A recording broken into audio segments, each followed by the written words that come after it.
Sudah lama aku ingin tahu tentang seputar pertanian di Indonesia. Terlebih, negara ini disebut menjadi salah satu negara agraris terbesar di dunia. Program RITSI membawaku untuk menemui petani desa. Melihat dari dua sudut pandang yang berbeda akan membuat pandangan kita menjadi semakin luas.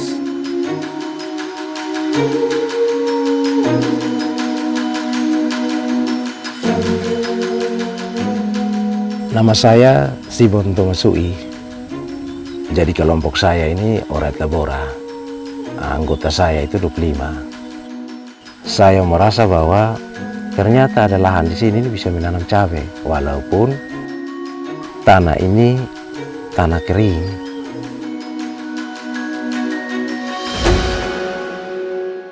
Selamat pagi, Bapak. Selamat pagi. Saya Najib yang kemarin janjian sama Bapak. Ya, saya Simon Tomasui. Bapak apa kabar? Baik. Jadi kita langsung aja atau gimana? Ya, langsung. Kalau boleh tahu, petani di sini udah berkegiatan apa aja, Pak? Petani di sini ada kegiatan lagi panen, Iya. lagi tanam. Jadi pada pagi hari ini kegiatan kami ini panen sama tanam.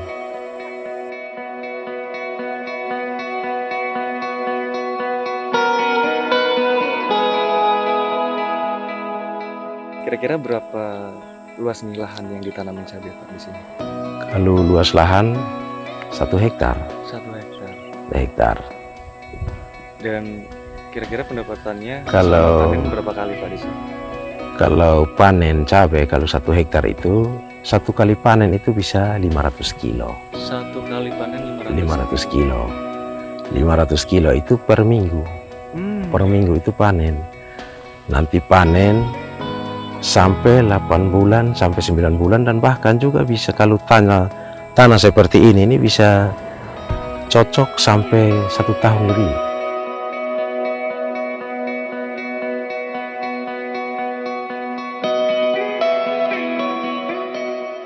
Harga ini, kalau cabai ini, kalau bulan begini, sampai dengan bulan Juni, harganya sangat loncat. Bisa sampai 100.000, bisa Per sampai, kilo? ya per kilo, bisa sampai 90.000. Tetapi kalau sudah sampai pada bulan Agustus, maka semua rata-rata petani panen, maka harganya bisa menurun sampai 25.000, 15, bahkan terakhir 15.000 itu.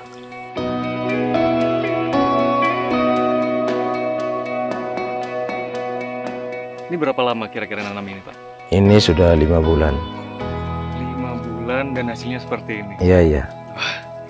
Ini sehat sekali. Nanti dia setinggi ini lagi. Oh, bisa tinggi lagi. Bisa tinggi ini, dan ini ditutup. Jadi gulmanya tidak bisa tumbuh. Jadi ditutup. Jadi hasil dari ini yang nggak bisa tumbuh lagi dipergunakan untuk pupuk. Iya, dipergunakan untuk pupuk. Dan cabai ini kami pakai pupuk kompos dan pupuk organik. Saya berpikir bahwa di sini nih hanya khusus tanam bawang saja, tetapi tidak bisa beraktivitas tanaman-tanaman lain. Maka tahun 2021 itu saya buka ini lahan. Lahannya kurang lebih 5 hektar, tetapi saya bukanya baru 1 hektar. Maka sekarang ini ada kegiatan-kegiatan di dalam sesuai dengan pemerintah memberikan program RITSI. RITSI, Pak, ya. Iya, iya. Memberikan program RITSI sehingga lahan ini kami kelola untuk menambah potensi-potensi kami.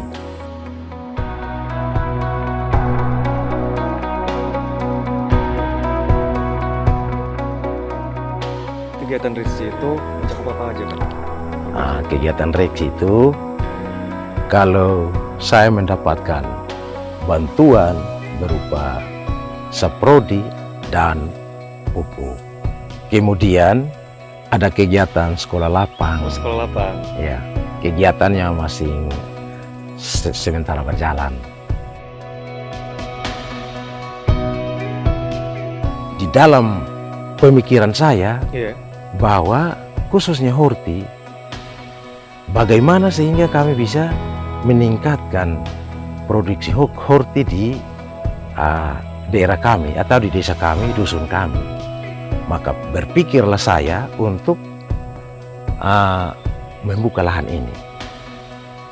Sehingga program Retsi datang, kami taruh di sini sehingga ada cabai, ada terung, ada selerdi, ada pepaya California, ada pisang, lain-lain, dan ada bayam juga.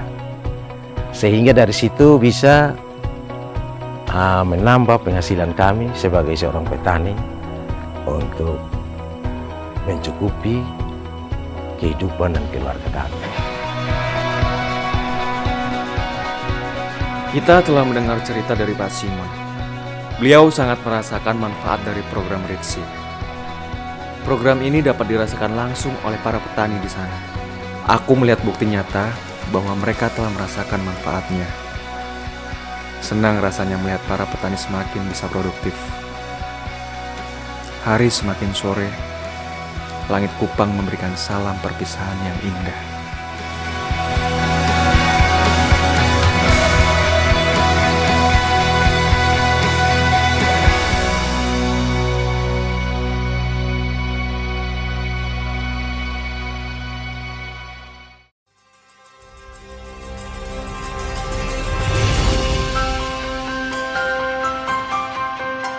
Masih dalam perjalanan inspiratif ini, menempuh jarak yang cukup jauh, akhirnya membawaku ke tempat tersembunyi nan indah, di Kolaka, Desa Buoroda.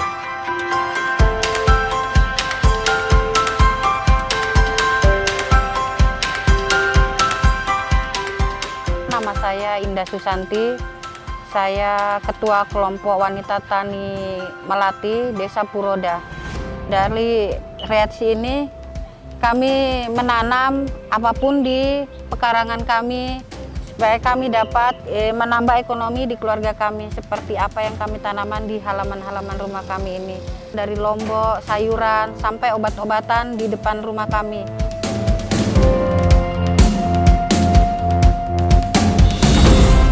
Assalamualaikum. Waalaikumsalam. Ibu Indah kan? Iya. Saya Najib yang kemarin ngubungin Ibu. Oh iya ya. Ini pekarangannya semua, Bu ya? Iya, pekarang lagi ngerawat tanaman sama Wah. ibu-ibu. Ada tanaman apa aja, Bu, di sini? Ada pakcoy ini, tanaman sayur, lombok, daun sup sama daun bawang. Daun bawang. Terus ibu-ibu di sini semua ini pada ngapain dan siapa mereka? Ini ibu-ibu ini anggota KWT Kelompok Melati, kebetulan saya ketuanya. Jadi mereka setiap 1 minggu sekali mereka datang merawat tanaman. Setiap Sabtu Minggu sekali ada kegiatan di sini, Bu, ya? Iya. Ini saya lihat nih pekarangannya ini lumayan luas, Bu. Itu Iya. juga punya Ibu juga di belakang? Iya, di belakang ada tanaman sayur. Oh, ada berapa macam, Bu, di situ? Banyak Ada juga? banyak. Ada kangkung, bayam, sawi, ada buah pepaya juga. Boleh kita ke situ? Iya, silakan. Sini. Ini loh Mas, tanaman saya. Wah, ada macam-macam di sini, Bu, ya? Iya, ada macam-macam sayuran. Ini kondisi rumput emang dibiarkan kayak gini, Bu, atau gimana? Ya, teranu dengan rumput ini karena rumput ini bahan buat kompos sebelum kita ngolah tanaman ini. Buat pupuk kompos? Ya, buat kompos karena kita buat sendiri karena di tanaman saya ini full organik, Mas. Oh, jadi nggak ada bahan-bahan kimia, Bu, Udah ya? nggak ada bahan kimia. Memang sengaja memanfaatkan. Ya, kita manfaatkan rumput-rumput. Kita buat jadi kompos, terus ya ini hasilnya kita. Luar biasa. Ya, sudah full organik, Mas.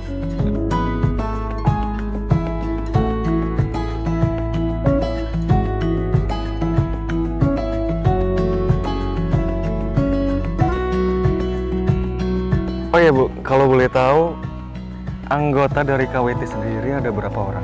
Kita di anggota KWT punya anggota 25 orang. 25 orang. Dampak dari program KWT tersendiri itu apa, Bu? Dampak dari program KWT itu dengan adanya penyuluhan, Kita diajarkan tentang tanaman-tanaman sehat yang ada di pekarangan rumah kita. Ada juga tanaman-tanaman obat. Itu setelah program Retsi masuk, kita diajarkan dari penyuluhan tentang makanan-makanan yang bergizi. Oh iya ya. Jadi kita bisa tahu, kita bisa memilah mana yang bagus untuk pertumbuhan gizi untuk balita, untuk keluarga kita. Jadi kita bisa tahu kualitas karena kita yang menanam, kita yang merawat, dan kita pula yang mengonsumsi. Kita juga nggak ketakutan dengan orang yang beli, kan kita sudah full organik kan. Iya. Dan bahkan dari itu kita juga bisa menjualnya karena sudah kelebihan untuk keluarga kecil kami. Oh. Banyak hal yang kita lakukan di KWT ini. Ada tanaman-tanaman obat. Saat anak kecil kita sakit, kita juga bisa mengambil dari tanaman obat yang kami tanam. Jadi kita bisa nikmati makanan-makanan sehat. Kita juga bisa menjualnya. Dan hasil dari perkebunan ini? Hasil dari perkebunan sudah bisa menambah Income. uang di kantong kami. Yang tadinya kita belanja ke pasar, kita sekarang malah bisa menjual.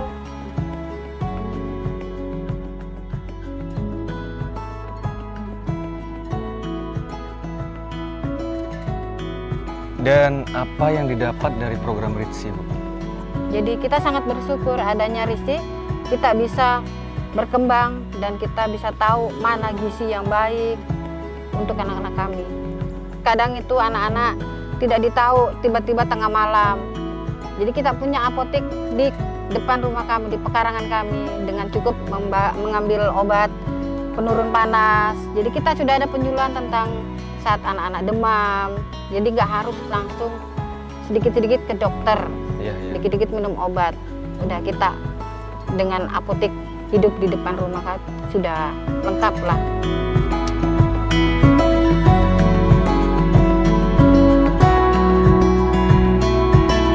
Oke, Bu, baik, Bu.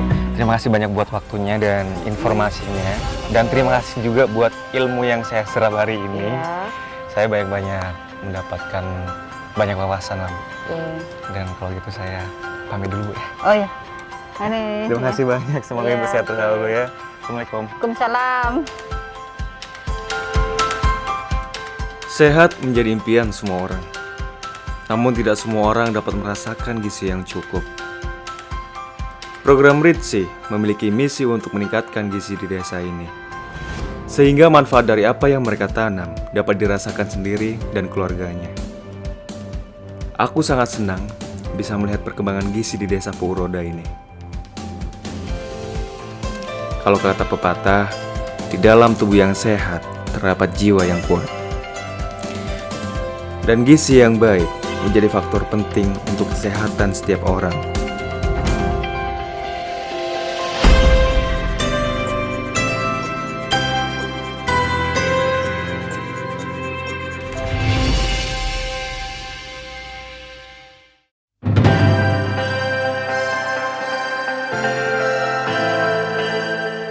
Setiap langkah yang dimulai dari keberanian dan niat baik untuk menolong akan memberikan harapan dan titik terang untuk sesama. Kita sudah melihat kerja keras Pak Simon yang berhasil mengelola kebun cabai untuk menambah produksi dan produktivitas warga di sana. Kemudian ada Ibu Indah yang ikut serta memperbaiki gizi masyarakat di Desa Puroda, Kabupaten Kolaka lewat pekarangan dan kelompok wanita tani. Kali ini, saya ingin bertemu seseorang untuk berbicara tentang infrastruktur sederhana yang menjadi misi dari program Retsi di Kabupaten Bone Bolango.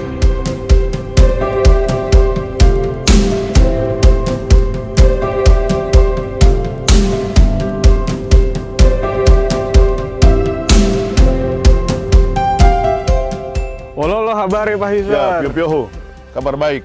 Saya Adit Pak, Ya. yang dari kemarin menghubungi Bapak tentang mau tahu banyak tentang program Ya. Retsi yang ada Ya. di Kabupaten Bone Bolango, Provinsi Gorontalo. Ya. Boleh dijelasin nggak Pak sebenarnya program Retsi apa sih yang ada di Kabupaten Bone Bolango ini? Ya, program Retsi yang ada di Kabupaten Bone Bolango sangat banyak dan salah satu yang sementara kita laksanakan adalah pelaksanaan pembangunan infrastruktur sederhana. Oke, Ya. boleh dijelaskan nggak Pak lebih detail? Ya. Infrastruktur sederhana itu seperti apa? Infrastruktur sederhana yang sedang kami laksanakan adalah yang pertama adalah pembangunan Ipin Rakyat, kemudian pembangunan saluran irigasi, jaringan irigasi, kemudian ada pembangunan sanggar tani, ada pembangunan lumbung pangan, ada pembangunan jalan usaha tani. Program RITSI masuk di Kabupaten Bone Bolango sejak tahun 2019 dan alhamdulillah kita sudah berada pada pelaksanaan tahun yang keempat. Oh, tahun keempat. Ya. Kalau saya mau cek nih Pak, ada Ya. di mana aja ya Pak ya? Oh, lokasi pembangunan infrastruktur sederhana itu ada di Desa Longalo, ada di Desa Tupa, ada di Desa Butu, dan ada di Desa Bilungala Utara. Ya. Oke. Kalau saya mau tahu dan saya bisa datang ke lokasi, Ya. boleh Pak? Lokasi yang terdekat dari sini adalah di Desa Butu. Di sana ada pekerjaan pembangunan UV dryer Oh. dan itu sudah dimanfaatkan oleh petani. Bisa saya cek langsung tuh Pak? Bisa, ya. Oke, Bisa. berarti setelah ini Ya. saya izin untuk ke lokasi Ya, biar bisa langsung ngobrol ya. dengan Di sana petugas Bapak desa. bisa menemui fasilitator desa kami. Ya, Oke, alhamdulillah. baik-baik. Ya udah Pak. Mungkin habis ini saya langsung izin pamit ke sana. Bisa, bisa. Biar bisa tahu lebih Ya, banyak lebih tentang lengkap, ya, UV dryer di di sana, sana ya. ya Pak. Baik. Baik Pak Isbar, Ya, terima kasih banyak ya Pak ya. makasih. Saya izin Ya, pamit. baik. Mari Pak. Ya.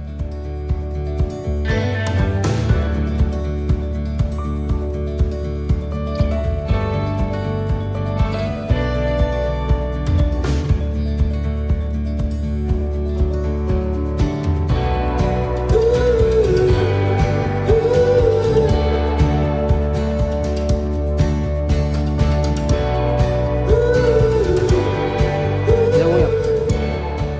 Oke, langsung ke jemuran aja Pak. Halo Mas Rizky. Halo Mas. Saya Adit dari Dari. Jakarta. Tadi saya udah banyak ngobrol sama Pak Kadis di kantor Dinas Pertanian. Nah, saya mau tahu lebih detail aja. Bisa nggak sih Mas Rizky menjelaskan kepada saya lebih detail tentang program ini?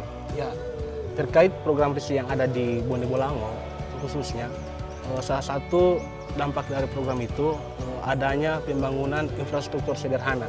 Bisa dijelaskan nggak sih Mas masing-masing program itu manfaatnya apa ke petani? Ya, kalau untuk lumbung pangan itu manfaatnya tentunya sebagai wadah tempat penyimpanan hasil produksi hasil pangan petani. Oke. Jadi ketika petani belum ingin menjual hasil pangan itu bisa disimpan dulu. Dan juga bermanfaat apabila ada ketika masuk pada musim di mana hasil panen itu berkurang. Jadi ada cadangan bahan pangan yang tersimpan di lumbung pangan. Nah, kemudian untuk jalan usaha tani sendiri itu bermanfaat terutama dalam hal mobilitas alat dan mesin pertanian, juga sebagai mempermudah petani untuk mengangkut hasil produksi ke untuk tempat pemasaran. Nah, untuk saluran irigasi itu di Bone Bolango itu diperuntukkan untuk wilayah persawahan. Jadi mempermudah aliran sawah di lahan sawah petani seperti itu. Dan untuk di UV dryer sendiri tentunya mempermudah petani dalam hal ini menjemur komoditi jagung, khususnya yang ada di Desa Butu seperti yang ada di belakang kita ini. Oh, oke, ini alatnya. Iya. Oke. Jadi dengan adanya UV ini petani dipermudah karena di Gorontalo khususnya Gorontalo itu musim itu kurang lebih ada 2 musim yang lebih dikenal, musim hujan dan musim panas. Nah, kita tidak bisa prediksi kapan musim panas tiba-tiba musim hujan begitu. Jadi dengan adanya UV petani terbantukan sekali karena tidak perlu lagi repot-repot ketika tiba-tiba hujan petani memungut bahan pangan. iya tadi bahan ya. pangan tadi yang dijemur. Dan sebelum ada UV biasanya petani di Desa Butu itu menjemur di jalan, di pinggiran jalan, tentunya berbahaya. Nah, dengan adanya UV dryer jadi semua komoditi jagung itu dijemur di sini. Kurang lebih memakan waktu paling lama 3 hari kering. Jadi secara efektivitas cukup untuk waktunya juga tidak terlalu banyak memakan waktu dan juga efisiensinya. Seperti itu. Jadi sangat membantu ya petani Iya, di sini ya. sangat membantu. Oke. Saya bisa melihat teknis di dalamnya nggak sih Mas? Ya bisa. Kemudian kebetulan juga ada petani di dalam sedang beraktivitas untuk jemuran. Mungkin Bapak bisa langsung. Oh, bisa saya di Iya. dalamnya. Oke deh. Nanti saya di dalam, saya mungkin ngobrol sama petani di dalam. Iya bisa. Makasih Mas Rizky waktunya. Ya mohon maaf saya tidak bisa temani Pak. Baik, terima kasih. Makasih banyak Iya Mas. Pak.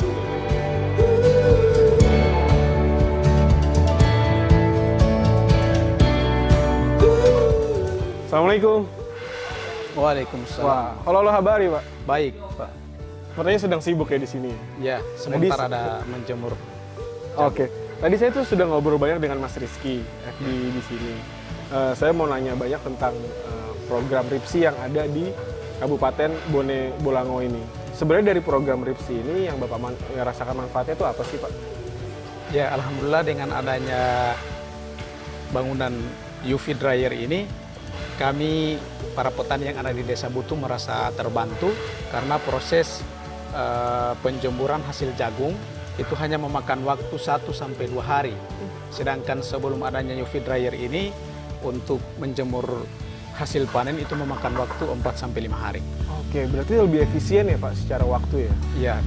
Terus kalau dengan ada UV dryer ini, hasil dari pengeringan ini gimana sih Pak? Alhamdulillah dengan adanya UV dryer ini hasil pengeringannya itu lebih bagus karena pada saat mengeringkan hasil jagung itu sampai pengeringannya itu sampai merata sampai ke dalam. Berarti secara kualitas lebih bagus ya Pak? Ya, lebih bagus. Dan berpengaruh dengan harga jualnya juga ya? Ya, dengan adanya pengeringan ini tentunya harga jual juga meningkat sehingga biaya produksi yang dikeluarkan itu otomatis dia berkurang dan para petani yang ada di sini itu lebih baik pendapatannya. Oh, secara ekonomi jadi lebih baik ya Pak? Dengan adanya bangunan UV dryer ini, kami para petani ini bisa lebih efektif melakukan penjemuran hasil jagung di sini dan tentunya kepada pemerintah kami ucapkan terima kasih banyak telah memprogramkan UV dryer ini di program desa.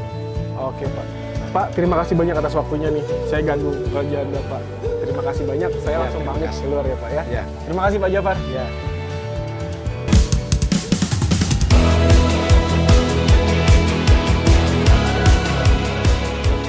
Perjalanan ini sungguh memberi saya pelajaran bahwa ada harapan di setiap masalah yang dihadapi. Dengan bekal ilmu pengetahuan dan niat baik untuk membantu sesama, program RIPSI membawa harapan baru yang kelak dapat memberi manfaat dan kesejahteraan bagi petani di ujung Indonesia.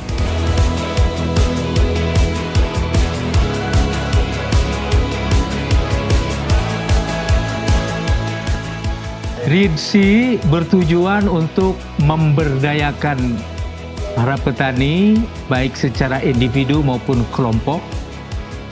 Tentu tujuannya adalah untuk meningkatkan produktivitas pertanian dan pendapatan petani. Melalui kegiatan ini, kita berikan pelatihan dan pendampingan untuk budidaya sayur-sayuran di lahan pekarangan.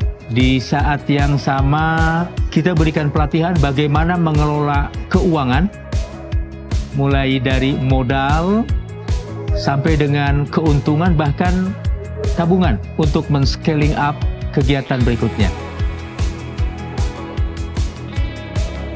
Hasilnya luar biasa. Dengan pemanfaatan lahan pekarangan, gizi dan pendapatan keluarga meningkat. Sehingga keluarga petani kuat, Indonesia hebat.